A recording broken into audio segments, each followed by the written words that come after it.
ഏവരെയും പുതിയ വാർത്തകളിലേക്ക് ഞാൻ സ്വാഗതം ചെയ്യുകയാണ്. അമേരിക്കൻ യുദ്ധചരിത്രത്തെയും അമേരിക്കൻ ആയുധ ശക്തിയെയും അവരുടെ വിജയത്തെയുമെല്ലാം 90ലെയും 2003ലെയും ഇറാഖ് യുദ്ധവുമായാണ് പൊതുവെ എല്ലാവരും താരതമ്യപ്പെടുത്താറുള്ളത്. ഇറാഖിനെ തവിട് പൊടിയാക്കിയതും സദ്ദാം ഹുസൈനെ പിടികൂടിയതുമൊക്കെ അമേരിക്കൻ ആയുധ ബലത്തിന്റെ പവറായി പൊതുവെ കണക്കാക്കാറുണ്ട്. അതിനുശേഷം അഫ്ഗാനിസ്ഥാനിൽ ആക്രമണം നടത്തിയതും ബില്ലാദിനെ കൊന്നതുമെല്ലാം മലകൾ പോലും തുളയ്ക്കുന്ന അമേരിക്കൻ ബോംബറുകളുടെ മാരക പ്രഹരശേഷിയായി കണക്കാക്കാറുണ്ട്.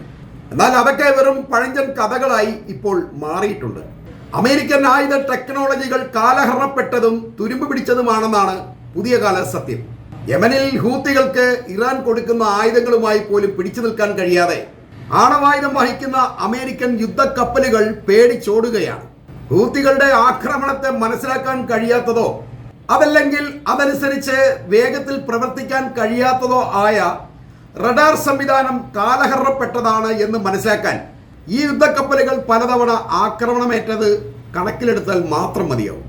അതുമാത്രമല്ല, ശത്രുവിന്റെ ആക്രമണം പ്രതീക്ഷിച്ച് യുദ്ധമുഖത്ത് നിൽക്കുന്ന പ്രശസ്തനായ ഒരു കപ്പലിന്റെ പിന്നിൽ നിസ്സാരമായ ഒരു ചരക്ക് കപ്പൽ വന്നിടിച്ച് പരിക്ക് പറ്റി എന്ന് അമേരിക്ക പറയുമ്പോൾ അത് ഹൂത്തികളുടെ ആക്രമണത്തിൽ സംഭവിച്ചതാണെന്ന് പറയാനുള്ള നാണക്കേട് കൊണ്ടായിരിക്കാം. എന്നാൽ അതിനും വലിയ നാണക്കേടാണ് ചുമ്മാ വഴിയെ പോകുന്ന ഒരു ചരക്ക് കപ്പലിന് പോലും ഈ മല്ലൻ യുദ്ധക്കപ്പലിനെ ഇടിച്ചു പൊളിക്കാം എന്നുള്ള വസ്തുത.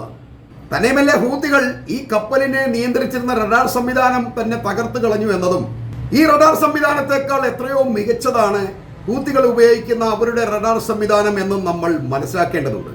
അതൊരു പക്ഷേ ചൈനയുടേതായിരിക്കാം. എന്നാൽ ഈ റഡാർ സംവിധാനം ഉപയോഗിച്ച് അനേകം അമേരിക്കൻ ഡ്രോണുകളെയും ഹൂത്തികൾ വീഴ്ത്തിയിട്ടുണ്ട്. അങ്ങനെ സംഭവിക്കുമ്പോൾ ഈ ചൈനീസ് റഡാർ അമേരിക്കൻ റഡാർ സംവിധാനത്തെ പരാജയപ്പെടുത്തി എന്ന് തന്നെയാണ് നമ്മൾ മനസ്സിലാക്കേണ്ടത്. ഗസയിൽ IDF നടത്തുന്നത് ഏകപക്ഷീയമായ ഒരു ആക്രമണം മാത്രമാണ്. ഹമാസിന് വ്യോമാക്രമണം നടത്താൻ കഴിയില്ല എന്നറിയാവുന്നത് കൊണ്ട് എപ്പോഴും ഒരു വ്യോമാക്രമണത്തിലാണ് ഇസ്രയേൽ ഉല്ലാസം കാണിക്കുന്നത്. അതുകൊണ്ടാണ് അവർ ആളുകളെ കൊലപ്പെടുത്തി ഒരു യുദ്ധവിജയം ആഘോഷിക്കുന്നത്. എന്നാൽ ഹമാസിന് ഒരു വ്യോമസേന ഉണ്ടായിരുന്നെങ്കിൽ ഗസയിലേക്കാൾ മരണസംഖ്യ ഇസ്രായേലിന് ഉണ്ടാവുമായിരുന്നു എന്നുള്ളതാണ് വാസ്തവം. അത് എല്ലാവരും മറക്കുകയാണ് ചെയ്യുന്നത്. ഏകപക്ഷീയമായി ഒരു പ്രദേശത്തെ നിരായുധരായ കുറേ ആളുകളെ ആക്രമിച്ച് കൊലപ്പെടുത്തുക എന്നത് വലിയ വീരത്വമൊന്നുമല്ല. ഈ വ്യോമാക്രമണത്തിന്റെ തുടർച്ചയായി അമേരിക്കൻ ഇസ്രായേൽ പഴഞ്ചൻ ആയുധങ്ങളുമായി ഹമാസിനെ നേരിടാൻ ഒരു കരയുദ്ധത്തിന് ഇറങ്ങി പുറപ്പെട്ട ഇസ്രായേലിന് എന്താണ് സംഭവിച്ചത് എന്നും നമ്മൾ മനസ്സിലാക്കണം. അവർക്ക് വമ്പിച്ച ആൾനാശവും വില കൂടിയ യുദ്ധോപകരണങ്ങളും നഷ്ടപ്പെട്ട് നിലവിളിച്ചോടുകയാണ് ഉണ്ടായത്. പേരുകെട്ട മെർക്കാറ ടാങ്കുകൾ മുഴുവനും ഹമാസ് നിസ്സാരമായ ഹാൻഡ്മെയ്ഡ് ബോംബ് വെച്ച് പൊട്ടിച്ചു കളഞ്ഞു എന്നുള്ളതാണ് സത്യം. തന്നെയുമല്ല, ഇറാൻ ഒറ്റ രാത്രി കൊണ്ട് നടത്തിയ ആക്രമണത്തിൽ ഒന്നുപോലും തടുക്കാനോ തകർക്കാനോ കഴിയാതെ നോക്കി നിൽക്കാൻ മാത്രമേ ഇസ്രായേലിന്റെ അയൺ ഡോമിനും അമേരിക്കയുടെ താഡ് സംവിധാനത്തിനും കഴിഞ്ഞുള്ളൂ എന്നത് അമേരിക്കൻ ഇസ്രായേൽ പ്രതിരോധ സംവിധാനം ഇറാന്റെ ആധുനിക ടെക്നോളജിക്ക് മുന്നിൽ മുട്ടുകുത്തി വീണു എന്നുള്ളതിന്റെ ഉദാഹരണമാണ്. ഉക്രൈനിലും അമേരിക്കൻ ആയുധങ്ങൾ റഷ്യൻ ആയുധങ്ങൾക്ക് മുന്നിൽ ദയനീയമായി പരാജയപ്പെടുന്നതും നമ്മൾ കണ്ടതാണ്. ഈ കാലഹരണപ്പെട്ട പ്രതിരോധ സംവിധാനങ്ങളും ആയുധങ്ങളും അമേരിക്കയും ഇസ്രായേലും പല രാജ്യങ്ങൾക്കും വിറ്റിട്ടുണ്ട് എന്നതാണ് രസകരമായ വസ്തുത. ആ രാജ്യങ്ങൾ അഭിമാനത്തോടെ ഇതും കയ്യിൽ പിടിച്ച് കാത്തിരിക്കുകയാണ് യുദ്ധം വന്നാൽ ഈ ഉപകരണങ്ങൾ തങ്ങളെ രക്ഷിക്കുമെന്ന് കരുതിക്കൊണ്ട്. എന്നാൽ ചൈനയുടെയോ റഷ്യയുടെയോ കൊറിയയുടെയോ അതല്ലെങ്കിൽ ഇറാന്റെ പോലും ഒരു മിസൈൽ മറുപക്ഷം ഉപയോഗിച്ചാൽ ഈ അമേരിക്കൻ ഇസ്രായേൽ പ്രതിരോധ സംവിധാനം മുഴുവൻ തകർക്കാൻ കഴിയുമെന്ന് ഇസ്രായേലിലെ തന്നെ ഉദാഹരണം ചൂണ്ടിക്കാട്ടി നമുക്ക് പറയാൻ കഴിയും. എക്സ്പയറായ ഈ സാധനങ്ങൾ സൗദി അറേബ്യയ്ക്ക് വിൽക്കാനാണ് ട്രംപ് ഈ ആഴ്ച സൗദി അറേബ്യ സന്ദർശിക്കുന്നത്. എന്നാൽ ഇത് വാങ്ങുന്ന അറബികൾ വിഡ്ഢികളാണെന്ന് നമുക്ക് തോന്നിയേക്കാം. അതൊരിക്കലും ശരിയല്ല. അറബികൾ ശരിക്കും ഇത് വാങ്ങുന്നതിലൂടെ ട്രംപിനെ കൊണ്ട് പലസ്തീൻ പ്രശ്നത്തിന് പരിഹാരമുണ്ടാക്കാനും പലസ്തീനെ സ്വതന്ത്രമാക്കാനുമാണ് ലക്ഷ്യമിടുന്നത് എന്ന് ചിന്തിച്ചാൽ ട്രംപിന്റെ ആയുധത്തെക്കാൾ അറബികൾക്ക് ആവശ്യം ഇസ്രായേലിന്റെ ഭീഷണിയിൽ നിന്നും രക്ഷപ്പെടുകയാണ് എന്ന് നമുക്ക് മനസ്സിലാക്കാവുന്നതാണ്. ട്രംപിൽ നിന്നും $100 മില്യൺ ആയുധം വാങ്ങി നശിപ്പിച്ച് കളഞ്ഞാൽ പോലും അറബികളെ സംബന്ധിച്ച് അവർക്ക് നഷ്ടമല്ല. കാരണം പലസ്തീൻ പ്രശ്നം അവസാനിപ്പിച്ച് മിഡിൽ ഈസ്റ്റ് സ്വതന്ത്രമായാൽ ഭാവിയിൽ $10,000 ബില്യൺ ആയുധങ്ങൾ വാങ്ങുന്നതായി താരതമ്യം ചെയ്യുമ്പോൾ തികച്ചും ഈ $100 മില്യൺ ഇപ്പോൾ മുടക്കുന്നത് അവർക്ക് ലാഭകരമാണ്. ഫ്രാൻസിന്റെ റാഫേൽ വിമാനങ്ങൾ വാങ്ങി ഇന്ത്യക്ക് സെക്കൻഡ് ഹാൻഡ് വിലയ്ക്ക് വിറ്റ ഖത്തറിന്റെ നടപടിയെക്കുറിച്ച് ചിന്തിച്ചാൽ ഈ വിമാനങ്ങൾ അവർക്ക് വേണ്ട എന്നുള്ളതിന്റെ തെളിവാണ്. അതുതന്നെയാണ് സൗദിയിലും സംഭവിക്കാൻ പോകുന്നത്. അവരും ഇപ്പോൾ ഈ ട്രംപിൽ നിന്നും വാങ്ങുന്ന ആയുധങ്ങൾ മറിച്ചു വിൽക്കുകയോ അതല്ലെങ്കിൽ നശിപ്പിച്ചു കളയുകയാവും ഭാവിയിൽ സംഭവിക്കുക. എന്നാൽ ഈ ആയുധ കച്ചവടത്തിലൂടെ അമേരിക്കയുടെയും ഇസ്രായേലിന്റെയും സൗഹൃദത്തിൽ ഒരു വിള്ളൽ വീഴ്ത്താൻ കഴിഞ്ഞു എന്നത് അറബികൾക്ക് വിജയം തന്നെയാണ്. ഇവർ തമ്മിലുള്ള ഈ സൗഹൃദത്തിൽ വിള്ളൽ വീണു എന്ന് ട്രംപ് സമ്മതിക്കുന്നൊന്നുമില്ല. എങ്കിൽ തന്നെയും അത് സത്യം തന്നെയാണ്. അതറിയണമെന്നുണ്ടെങ്കിൽ ട്രംപ് ഗസയിൽ ഭക്ഷണം വിതരണം ചെയ്യാൻ ആരംഭിക്കുന്നതിൻ്റെ ഒരു തയ്യാറെടുപ്പുകൾ ശ്രദ്ധിച്ചാൽ മതിയാകും. ഗസയിലുള്ള ഈ ഭക്ഷണ വിതരണത്തിന് ട്രംപ് തയ്യാറാവുമ്പോൾ അതും ഒരു തിരിച്ചടിയാണെന്ന് അറിയാവുന്ന നെതന്യാഹു മുഖം രക്ഷിക്കാൻ വേണ്ടി ഗസയിൽ ഭക്ഷണ വിതരണത്തിന് ഇത്തിരി പണം തരണം എന്ന് പറഞ്ഞുകൊണ്ട് സൗഹൃദ രാഷ്ട്രമായ UAE സമീപിച്ചപ്പോൾ ഓർഡർ എന്ന് പറഞ്ഞ് ഓടിക്കുകയാണ് അവർ ചെയ്തത്. ഇയാൾ അവിടെ മുഴുവൻ നശിപ്പിച്ച് അവരുടെ ഭക്ഷണമെല്ലാം തടഞ്ഞു വെച്ചിട്ട് UAE ചെന്നിരിക്കുക കാശ് താന്ന് പറഞ്ഞിട്ടുണ്ട്. എന്താ നിങ്ങളുടെ കാശ് കൊണ്ട് ഞങ്ങൾ അവർക്ക് ഭക്ഷണം കൊടുക്കാം, എന്നിട്ട് ഞാൻ എൻ്റെ മുഖം രക്ഷിക്കാം എന്ന്. UAE അത് കൊടുക്കില്ലല്ലോ. സ്വന്തം കൈ കാശുണ്ട് കൊടുക്കുക, അതല്ലെങ്കിൽ ഈ UN-ന്റെ ഭക്ഷണ സംഘത്തെ കടത്തിവിടാൻ അനുവദിക്കുകയെങ്കിലും ചെയ്യുക. അതിന് പകരമായിട്ട് UAE കാശ് ഞങ്ങൾ അവർക്ക് ഭക്ഷണം കൊടുക്കാം എന്ന് പറഞ്ഞിട്ട് ആ കാശ് മേടിച്ച് അത് വെച്ച് വീണ്ടും ആയുധം വാങ്ങി ഈ ഗസയെ ആക്രമിക്കാനാണെന്ന് UAEക്ക് നന്നായിട്ട് തന്നെ അറിയാം. അതുകൊണ്ടാണ് അവർ കാശ് കൊടുക്കാഞ്ഞത്. എന്നാൽ ഇതിലൂടെയൊക്കെ നമ്മൾ മനസ്സിലാക്കേണ്ടത് ഇസ്രായേലിന്റെ ഏതൊരു താല്പര്യങ്ങൾക്കും നേരെ വിപരീതമായാണ് ട്രംപ് പ്രവർത്തിക്കുന്നത് എന്നാണ്. ഈ ട്രംപ് ഇങ്ങനെ നിൽക്കുന്നത് കൊണ്ട് ട്രംപും ഞങ്ങളും കൂടി അറിഞ്ഞാണ് ഇതൊക്കെ ചെയ്യുന്നത് എന്ന് ലോകത്തെ തെറ്റിദ്ധരിപ്പിക്കാനാണ് UAEയോട് നെതന്യാഹു പണം ചോദിച്ചതിൽ നിന്നും നമ്മൾ മനസ്സിലാക്കേണ്ടത്. തന്നെയുമല്ല, ഇത്തവണ ട്രംപ് ഇസ്രായേൽ സന്ദർശിക്കുന്നുമില്ല. ശരിക്കും ട്രംപിന് വിശ്വസിച്ച് ഇറങ്ങാൻ ഒരു എയർപോർട്ട് പോലും ഇപ്പോൾ ഇസ്രായേലിലില്ല എന്നതാണ് വാസ്തവം. ബെൻഗുരിയോൺ എന്ന ഇസ്രായേലിന്റെ പ്രധാന എയർപോർട്ടിൽ ഇറങ്ങുന്നതിൽ നിന്നും ലോകത്തുള്ള എല്ലാ വിമാന കമ്പനികളും ഇപ്പോൾ അകന്നു നിൽക്കുകയാണ്. അവർക്കെല്ലാം പേടിയാണ് ഈ എയർപോർട്ടിൽ ഇപ്പോൾ വിമാനം ഇറക്കാൻ. എന്നാൽ അവരെല്ലാം എന്തെങ്കിലും പറഞ്ഞ് ആകർഷിപ്പിച്ച് തിരികെ കൊണ്ടുവരാൻ ഗ്യാരണ്ടിയുള്ള ഒരു വിമാനപാത പോലും ഇസ്രായേലിന് നൽകാൻ കഴിയാത്തതാണ് ഈ വിമാനങ്ങൾ ഒന്നും തിരികെ വരാത്തതിൻ്റെ കാരണം എന്നും നമ്മൾ കാണേണ്ടതാണ്. ഗസയുടെ മേലുള്ള ട്രംപിന്റെ അനുഭാവപൂർണമായ നീക്കത്തിന് പ്രത്യുപകാരമായി ഹമാസ് ചെയ്യുന്നത് അമേരിക്കൻ പൗരത്വമുള്ള ജൂതനായ എഡാൻ അലക്സാണ്ടറെ ഇന്ന് മോചിപ്പിക്കുകയാണ്.